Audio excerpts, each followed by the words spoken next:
What's up, Earth Rockers? It's your boy Shovatar. Back again.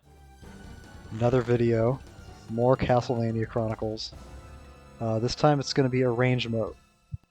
So arrange mode is different from original mode in several ways. The things you're probably going to notice right off the bat is that Simon has pink hair, and music is very, very different. I think the bass is going to drop in a second here. I think it's... Yep, there it is. Okay, so arrange mode has a couple of aesthetic differences. Simon looks different, Dracula looks different, nothing else really looks different. And then the music is different. I'm going to talk about the music first before I talk about the gameplay. The music, because the music is really the most remarkable thing about arrange mode. The music in arrange mode is so bombastic and energetic and attention-grabbing that it makes Castlevania Chronicles seem like a music album, like a remix album disguised as a game. And opinions on the arranged music, and in fact opinions on arranged in general, seem to be widely divergent. Some people think that the music is awful and doesn't fit with the tone of the game. I think in terms of a track like this, where it's with like this blaring techno music, I mean this is pretty ridiculous for a Castlevania game, but it's so ridiculous that it sort of comes out the other side for me and becomes enjoyable. I love how hyperactive it is. As for the rest of original mode, now I am going to talk a little bit about the gameplay. So arrange mode does not have the multiple loops that original mode has. Arrange mode has two difficulty settings, normal and hard, and no matter what difficulty setting you're on, arrange mode has no knockback on damage. So I think that the only differences between normal and hard are a few enemy placements and the amount of damage you take, and a few enemy behaviors too. Like the bats, I think, are faster on hard mode than they are on normal mode. And then there's a couple of other things here and there, but the big difference, in my opinion, is no knockback. And I sort of have multiple feelings about that.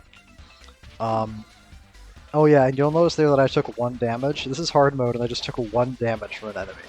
So even on hard mode, the damage that you take in the early levels is pretty pathetic. But it ramps up fast. I think you're taking 4 damage per hit by the time you get to level 3 or level 4.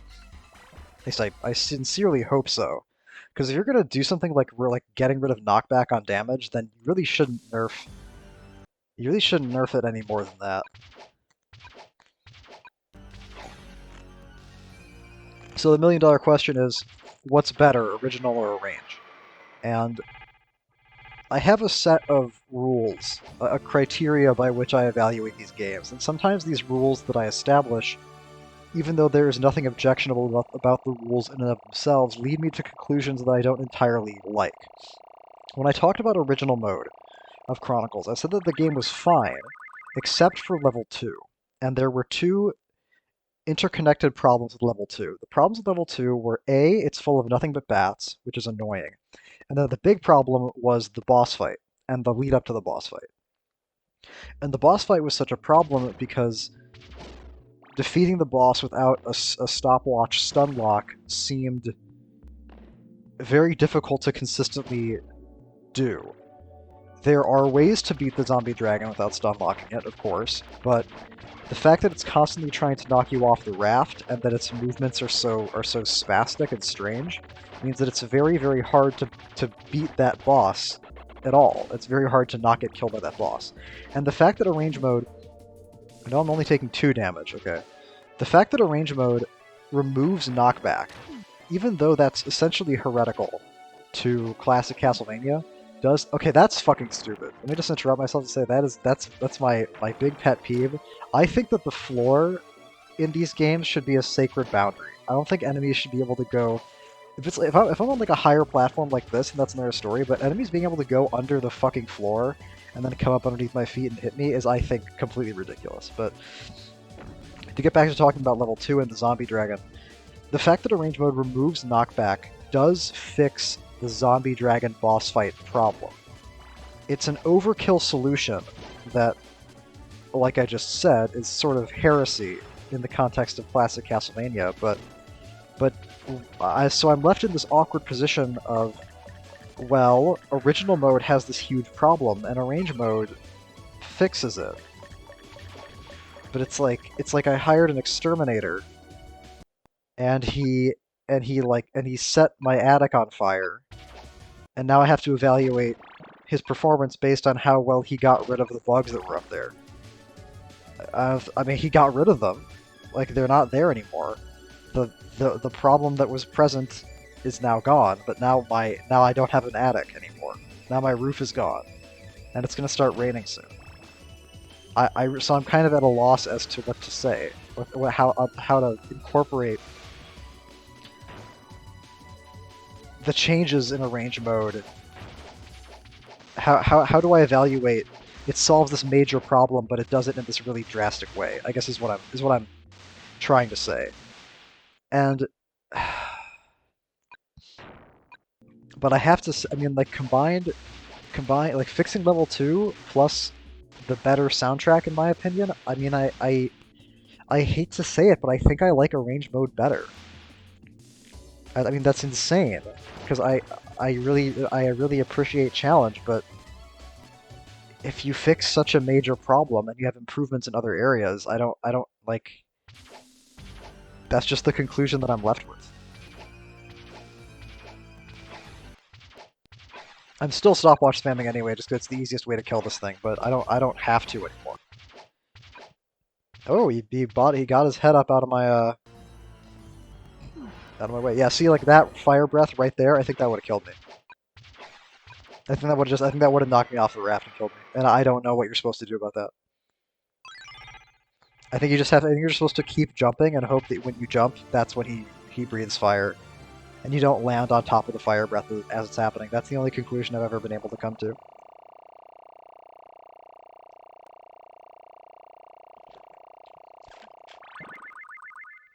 Because the boss fights in a range are all unchanged, except for the zombie dragon, and I'm guessing you take less damage from the early bosses. I know at some point in a range hard you start taking 4 damage from everything, but it's definitely later on. Oh, and this is the biggest improvement. The version of Wicked Child that plays in original mode, or at least the default version that plays, because you can actually go into like the sound settings and choose a bunch of different like synthesizers, a bunch of different sound options for original mode. But the default version that plays for the Wicked Child remix that plays on this level is, I think, completely ridiculous. I think it sounds like a carnival, like a circus ride or something. But the arranged version of Wicked Child is like the sickest thing I've ever heard in my entire life. Like, I fucking love this song. This is tied for the single best piece of music I've ever heard in a Castlevania game. It's this versus the 5 alternate music from Rondo. I'm completely serious. I don't even care if it's thematically odd to have in a Castlevania game. There's a green herb. I ignore it for the reasons that I've outlined in previous videos, where I have a philosophical objection to its existence, and because I want the stopwatch anyway to deal with a thing coming up here. Arrange hard mode incorporates some of the things that appear in original mode's higher loops. It does not incorporate the hunchbacks being dropped at an angle, and the bubbles from the fountain aren't as aggressive. And I think the archers coming up here don't shoot as many arrows. I think because I think by the time you get to the 6th loop of original, I think they're shooting like 5 or 6 arrows. I think here they only shoot 3. They only shoot 2. They don't shoot any more arrows. Interesting. Well, I mean, that's fine. If you were going to get rid of any original mode difficulty augmentations, I think this is a good one to omit, because it does kind of create this shitty situation where if the caterpillar doesn't get up on his hind legs and let you one-shot him, you're kind of like up shit's creek without a paddle. Because you're like getting arrows shot at you while you also have to kneel and whip a caterpillar a million times. So them getting rid of that is fine, in my opinion. I like difficulties. I like difficulty in games, but I don't like no-win scenarios where you have to take damage from something.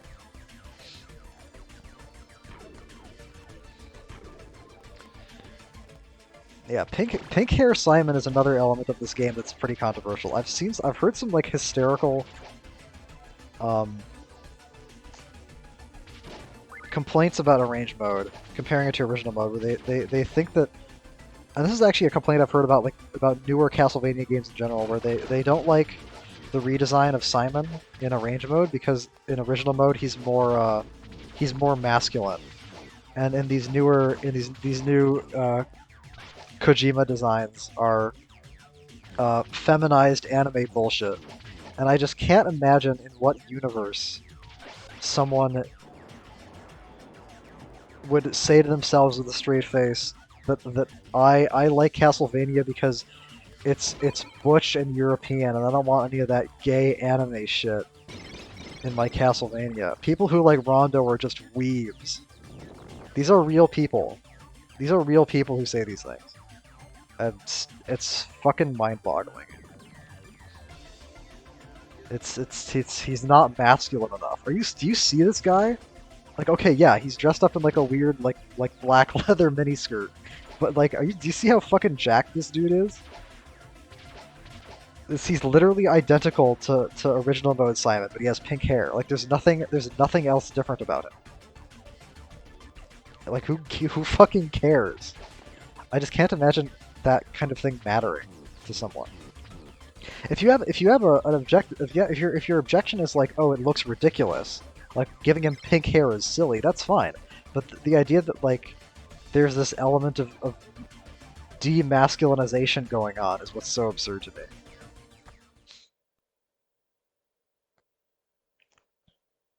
I mean, if you asked me in a vacuum, would I say pink hair is a masculine trait? No, but if you're built like fucking Conan the Barbarian, it literally doesn't fucking matter. That's my opinion, anyway.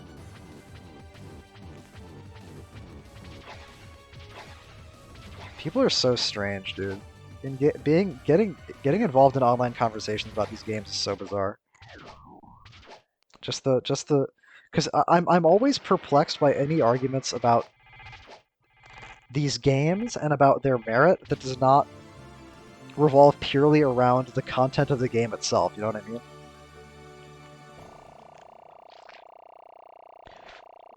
Like, I love Rondo. Rondo's my favorite game in the series, but I would by no stretch of the imagination call myself a weeb. I know a little bit of Japanese. I know a little bit about anime. I'm interested in Japanese media, like, obviously. Do you see what fucking game I'm playing? These are Japanese games. All of these are, like, every Castlevania game is a Japanese game, except, I guess, for Lords of Shadow, so good job, guys. You got that going for you. But no, if you like this particular Castlevania game, you're a weeb, because it looks more like anime. It's like, who fucking gives a shit? It just looks good. Who cares what it looks like? What matters is whether it looks good or not. And if you don't like how it looks, fine. But like, it's like this accusation of intellectual dishonesty in your taste in video games. Like I just saw a fucking discussion that was like somebody talking about Dracula X. Like, oh, people who don't like Dracula X are just brainwashed contrarians. They're victims of a hive mind mentality. Hey, how about this, buddy? How about people just have different opinions, right? Like, if somebody says to me, I love Dracula X, and let me explain why, I'm not going to say, oh, well, you're clearly lying or brainwashed. I'm going to say, oh, well, this person just has different priorities from me. They have different things that they find enjoyable. It's just a different set of values. Like, I've seen positive reviews of Castlevania the Adventure, which to me is like that to me is like somebody giving writing a positive review of their stay at Auschwitz. I mean, it doesn't make any sense to me, but I'm willing to concede that different people have different experiences. You know what I mean? Some people really like, I guess, fucking slow-moving platformers where you can't do anything and nothing interesting happens. People like games that are somehow simultaneously soul-crushingly boring and preposterously difficult, which is what Castlevania the Adventure is. Fine. I'm not going to accuse this person of lying. I don't think that they're in the pocket of big Castlevania the Adventure lobbyists. They just have different tastes. If somebody says to me, I think Castlevania Arrange Mode is terrible because I think the removal of knockback is a fundamental change that is unacceptable and outweighs whatever other improvements the mode might make to the game, I will say, okay, that makes sense to me. Because you are talking about the gameplay and the philosophy of the gameplay. If somebody says, I don't like Arrange Mode because I think Simon looks gay, I just don't even know how to process that. Like, these games are so... These are such gameplay games, right? Like, this is not an RPG. This is not a visual novel. This is not, like, these games are about the gameplay. So if you have a critique about the game, it should be based on that. That's just, like, the feeling that I get.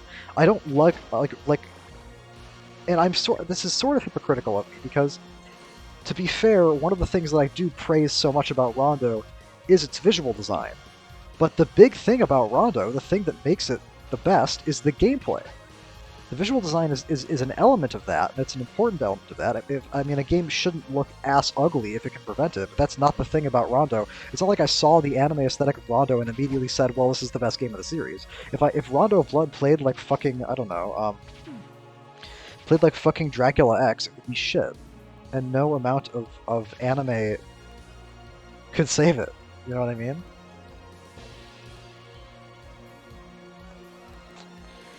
So I don't know. It's like this weird tribalism that just infects everything that people talk about. I just wish people were more reasonable, man. I wish people were less like. I wish people were less paranoid. I think that's the key, is the paranoia. This concept that if something happens, or if people have this disagreement, then it's due to some sinister underlying motivation. I don't know.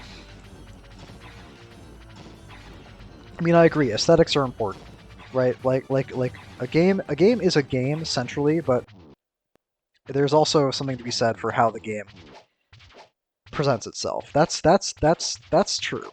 I mean, I critiqued Super Castlevania for days for having a repetitive color palette and for kind of having like everything in that game was like green, brown, and purple. I said that multiple times, so I'm not going to pretend that graphical style isn't important. I'm not going to pretend that I don't love the graphical style of Rondo of Blood, but I guess what I'm saying is that there are arguments that people make against arrange mode that just don't make any fucking sense to me in any way, shape, or form. There are people who talk about Castlevania Chronicles as being an inferior port of the original X68 version, but they talk about nerfed AI, and I haven't seen any. They must be talking about the boss fights, because the boss fights are the only things in the game that have complex AI. Everything else pretty much just walks back and forth, like those guys, or goes up and down like the Medusa heads. I also heard that the timer, I think I said this in another video, but I'm going to bring it up again. I also heard that somebody say that the timer in Chronicles is faster than it should be, and that makes level 7 hard to complete on time. And I actually did encounter that in my first playthroughs of this game, going through level 7. That's the Grim Reaper level. It's the fucked up torture chamber with the skeletons and the fetuses in jars. 1993 Japan, ladies and gentlemen. I'm not surprised it took until 2001 for this game to see the beautiful shores of the US of A. I did encounter that, but the main reason why level 7 will take you a long time is how long you fuck with the blood skeletons before the Frankenstein enemy shows up. And I guess I'll talk about that when I get to it. I'll point that out. I don't remember...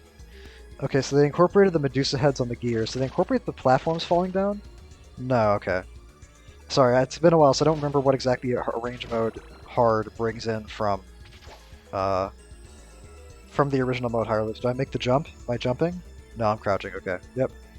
The jump is cool, but I do think the crouch is ultimately safer there, because it's hard to when you jump over the spiked ball, your brain is trying to do two different things at the same time. It's trying to both A, time the jump over the spiked ball, and B, time the jump over the gap in the middle, and it's kind of hard, for me at least, to do both of those at the same time. I wonder how many falling gears get incorporated. That one, definitely. I don't know, it's hard to imagine the bosses in this game being any harder. Especially the fucking werewolf. The werewolf, although actually no, the werewolf does sometimes just kind of blue screen. It just makes dial-up noises and just stands there staring at you. But when it doesn't do that, it fucking like it's like on crack. So I don't know. Maybe that's what those people are talking about. Maybe in the original sharper version, the werewolf never lags out. Which I don't know. I guess that's valid. I think the werewolf boss, people talk about it like as if it's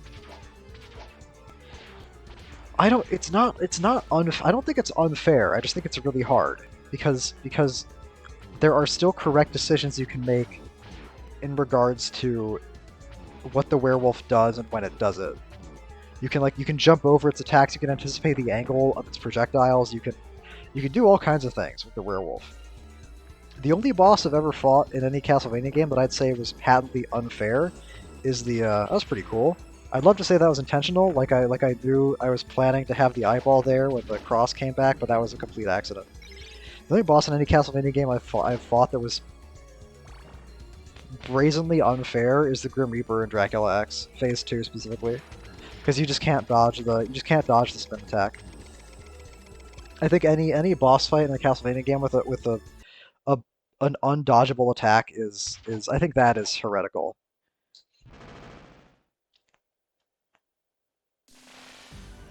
I forgot that her clothes turn into birds.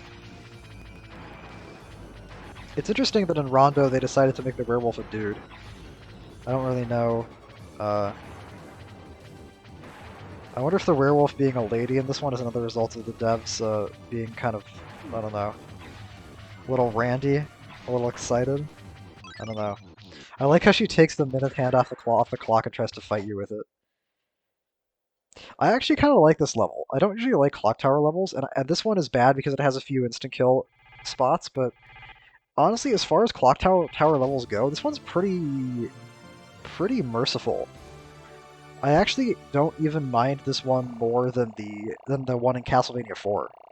The one in Castlevania 4 has the screen that goes up, it doesn't go back down, so you're constantly creating more death pit hazards for yourself. This one is just like if you fall down, it's pretty calm about it. I mean, compare this shit to the fucking clock tower in Dracula's Curse. You know what I mean? I read an interesting thing once about this game. Oh, this part coming up is insane. So remember what I said before about the gargoyles in this? Okay, watch this. So I got the stopwatch. Where's the gargoyle? Coming? There he is. And then he's gone. I mean, could you can you explain that to me? Like, he doesn't show up when I'm up there. I jump down. I specifically wait for him. I get the stopwatch. I try to preemptively whip him. He shows up once, and then he never shows up again. Like, what the fuck happened? I don't get it. But anyway, like I was saying, I heard an interesting thing about this game once, which is about actually, I'm not going to talk about that. I'm gonna wait to talk about that until a later video because it involves a later game. It involves Dracula X Chronicles, which I have a lot to say about, but I don't want to talk about right now. I want to just talk about this. I actually kind of like the way Simon looks in arrange mode better than he looks in original mode, just because he's more visually distinct. Simon in original mode is just kind of like a bunch of different shades of brown all mixed together. In this one, at least he looks different, you know? I mean, I admit the pink hair is a little strange, as is the black leather getup, but whatever. He looks different. I don't feel like this is. I don't feel like this is. Um,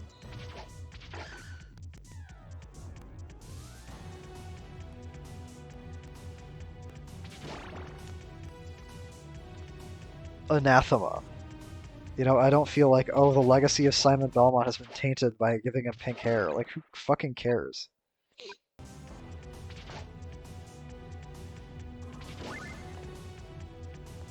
I still think this is a weird section. The tower, like the Tower of the Dolls, I don't get what What's going on here? I guess, okay, what year is this? 93? Okay, when did Child's Play come out? Fuck, I actually kind of want to look this up real quick. I don't have anything really to say about the tower, because I've already talked about it, and because it's just like you have to throw axes and things. I'm gonna look up when Child's Play came out. That's the Chucky movie. Child's Play, 1988. Okay, so it's old. So it's already pretty old by then. I was wondering if Child's Play came out like the year that this went into development, and like they were big into like evil possessed dolls or something. I don't know. I mean, I know possessed dolls is a classic poltergeist. This fucking bitch. Okay, there we go. It's a classic like poltergeist, ghost possession, demonic possession type thing. But this particular stage has always felt really out of place to me. Evil dolls, killer dolls. Oh my god, they just walked right the fuck into me. Okay, well I wasn't expecting that.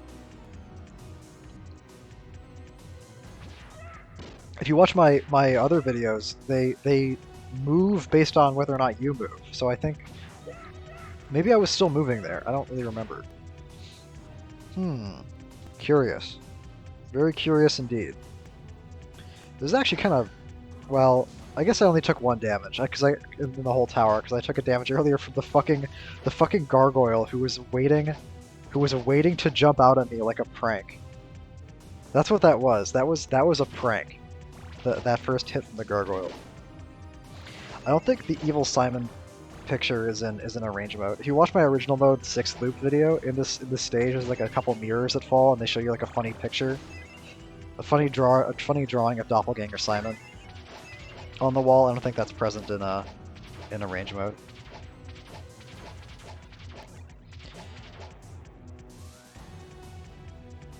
This part is also strange. I mean the Doppelganger was an interesting idea in Dracula's Curse, but it was kind of like not a real fight because it was the kind of fight where you never really wanted to fight it normally. You always wanted to find some kind of cheese to beat it because it was so hard to deal with otherwise.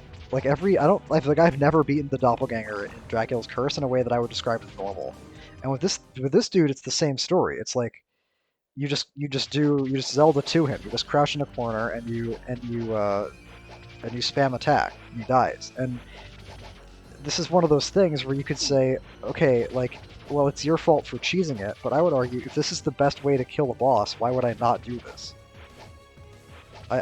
Whenever stuff like this is present in video games, I feel like it's on the developer to make it so that you can't do this. The only fight like this in the series that works is the Soleil fight at the end of Belmont's Revenge, because in that one, there's no obvious cheese to kill him, and you have to actually react to what he does, and you can react to what he does, because it gives you holy water right beforehand, and Soleil goes in this like set pattern across the screen, and that's a great boss fight. That's honestly one of the best boss fights in the whole series. It's unfortunate that's followed up by Dracula, which I think Belmont's Revenge Dracula is one of the worst boss fights in the series, but that Soleil fight is fucking great. But every other Doppelganger fight is like they didn't know how to... I think the problem is just that the Doppelganger... It's hard to deal with enemies that don't follow a set pattern, or that have like too many tools, too many ways of getting at you. And it's especially problematic in Chronicles, where it's 4 hits and you die, so it's not like... It's very hard to out-damage race an enemy in this game. The strategy in these games is not really to out-DPS things, generally. It's to just try to kill them without taking any damage at all. Because taking damage at all is so... this is gonna hit me, isn't it? Yep. Fuck. I always fuck that part up. I never quite figured out how to kill that two-headed jumping thing without backing up and re-triggering the exploding skeleton spawn. Because the problem there is that if I had gone further back to try to kill that exploding skeleton, I feel like I would have maybe triggered another exploding skeleton, and I would have had to keep going back. And I would have walked all the way back to the beginning of the stage, where I think the Hunchbacks have respawned And one of the bone-throwing skeletons has respawned at this point. Yeah, the hunchbot. Yeah, they have. I don't remember if I mentioned this in my other videos about the prisoners in this stage. It looks like the prisoners are wearing blue jeans.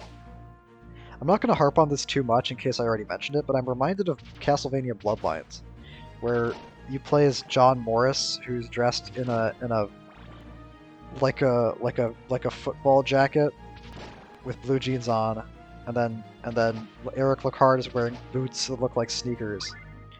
Why do I have a stopwatch now? I mean, I know it dropped and I picked it up, but I'm wondering if there's any particular thing that I want the stopwatch for. Huh. I'm probably not going to use this at all, actually, because I'm going to want the axe later on for the last hallway before the Grim Reaper fight, so this is probably irrelevant. I'm probably never going to use this. Maybe, I mean, if I could use it to freeze the environmental hazards, that would be great, but you usually can't do that in these games. You can do that in Castlevania 1.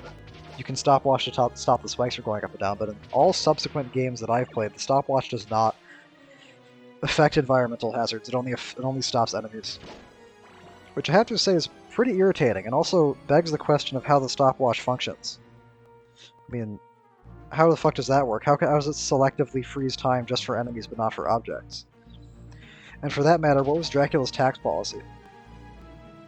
Ah, that sucks. I got such a good whip on the blood skeleton the first time, but I just got here at a bad time, and the blade was, excuse me, still in my way. You can actually jump over that thing. If you time it correctly, you can jump over that blade, but I never really figured out the timing for that. You know what? I actually should have stopwatched there. After the skeleton went down, I should have stopwatched. And I probably wouldn't have gotten hit. Damn. Well, hindsight is 20. Okay, I'm holding on to the stopwatch? I'm holding on to the stopwatch.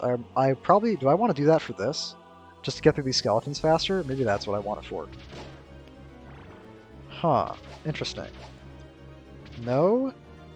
I'm still playing this the way that I would if I didn't have the stopwatch. I'm even going to stopwatch here? Okay, yeah, okay. So I did use it, just not as aggressively as I thought I might. I wonder if I'm going to use it here. No, it's not going to be necessary. Well, this is interesting, because the stopwatch actually still does achieve what the axe does anyway, which is safely killing a turret coming up shortly here. Frankenstein's dressed in like a pink suit. It never even occurred to me until now. This whole level is like pretty fucked up. I feel like I say that every time I've said in the last two videos too, but I'm just gonna say it again. This part's pretty fucked up, I have to say. It's not often when I play video games that I sort of like stop for a second and say like, wow, this is kind of like. But this accomplished that. Like all the fucking skinned bodies hanging up on hooks, and the blood and the fucking fetuses in the jar. Like this is some scary shit.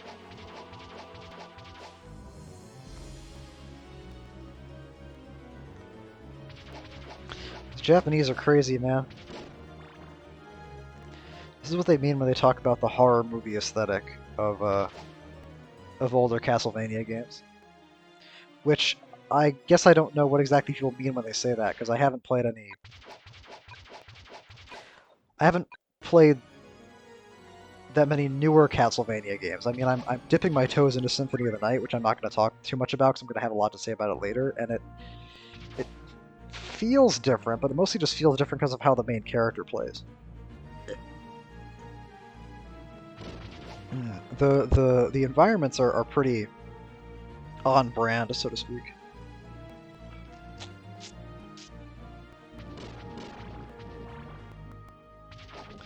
There's actually a fun fact about the painting coming up here.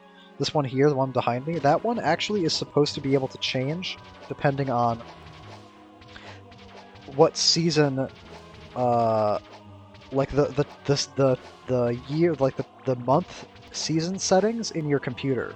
So like this game was originally released for a computer that could keep track of the time of day and also like the month and the year. So if it was springtime, it would show like a spring landscape, and then if it was like winter, it would show a winter one, etc., etc. And also the clock tower and the clock in the clock tower level would show like the real time that it actually was. But those features You can still enable that in the PlayStation version, I think, but I don't remember how to do it. You have to fuck around with some like menu that's tough to get access to. And I just never bothered, even though it would be pretty cool to see like an autumn landscape there. I just never figured out how to do it.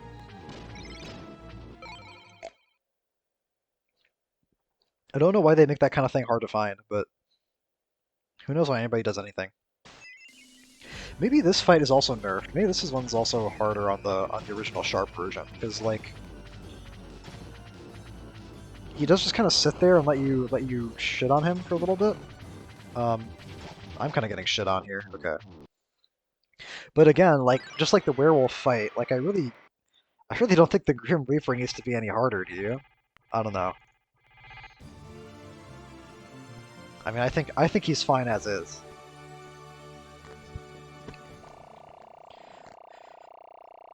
Anyway, that's just my opinion. Because the thing about the Grim Reaper fight is that the Grim Reaper fight is basically taking place on an extremely tight timer, where you have to kill him before he uses the black hole ability. Because if he gets that off, you are like guaranteed to take a bunch of damage, and then eventually, inevitably die.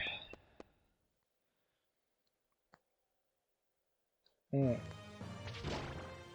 So I said in my video of Original Mode 6th loop that the most relevant difficulty changes happen in level 8, and Arrange Mode Hard has extremely few. They added that guy. That guy's still there. The crossbow knights shoot an extra arrow. Yeah, most of the changes that Arrange Hard makes level 8, not super impactful. Because the big change to level 8 that happens in the later loops of Original Mode are the bats getting stronger, the bats getting faster. That does not happen in Arrange Hard. So, and I think there's maybe one more Fire Knight in the Fire Hallway. I don't exactly remember. I guess that guy's new, but he's irrelevant. Most of this entire first stage is kind of like it might as well not be here. I'm not complaining. I don't think this level needs to be any harder than it is, but it is a little bit. It's just strange how easily these things die, because you see these enemies that are like in armor with like weapons, and they're supposed to be like climactic, but they're not. They're not hard to fight, like at all. Well, I guess it's hard to get the right timing to throw the cross at that guy apparently, but. Excuse me. Yeah, this room right here is actually like. Until you get to the later loops of Original Mode where the bats become a serious problem, this fire hallway here is like the real, because the thing is there's no meat. There's no meat after that room with the Armor Knights, that last room with the Armor Knights, there's no meat for the rest of the game. So everything from this point on is like one long Dracula fight. It's like all these it's like the fire hallway and then the bats and then the bit with the maids. It's like that. Those are all like the first phases of the Dracula fight. Almost have to think of it. That's ridiculous, man. I can't believe that hit me. But you know what? That was actually my fault. That was actually my fault because I think I was just getting too antsy there, because you're not supposed to jump at those guys when they do the overhand swing, which is what I did. You're supposed to, because they can follow up the overhand swing with the underhand swing and just hit you. So I just kind of got impatient there. And the game punished me for it at the 11th hour. So now I have to go into Dracula with 3 HP at most, which is really not what I want. Yeah, the bats also have this little after-image effect in Arrange mode. I think the explosions are different. Oh, I think the sky is moving. I don't think the sky moves like that in Original mode. But the fucking jump is still the same as it was in Original mode. Fortunately, I make it across. If anything could have been taken out of this game in Original mode, like if anything could have been nerfed, that jump would have been nerfed, and I think I would not have had any problems with it.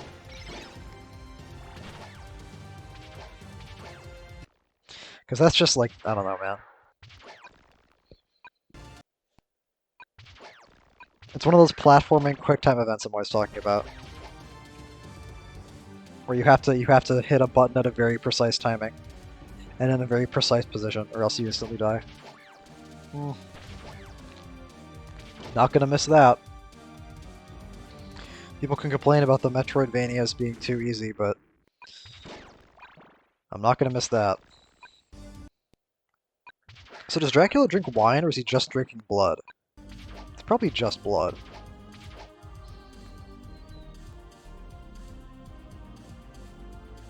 This last stage is... that moon is fucking gigantic. I never even noticed that before. Alright, if the moon ever gets that big, we have... the Earth has bigger problems than Dracula. If you can envision such a thing. I like the swirling sea of red clouds underneath, far underneath you, though. That's pretty cool. I think a lot of Dracula fights just have the fight happening like up in the sky. There's kind of a nondescript void underneath you, but here there's like the fucking moon is giant. Yeah, Chronicles.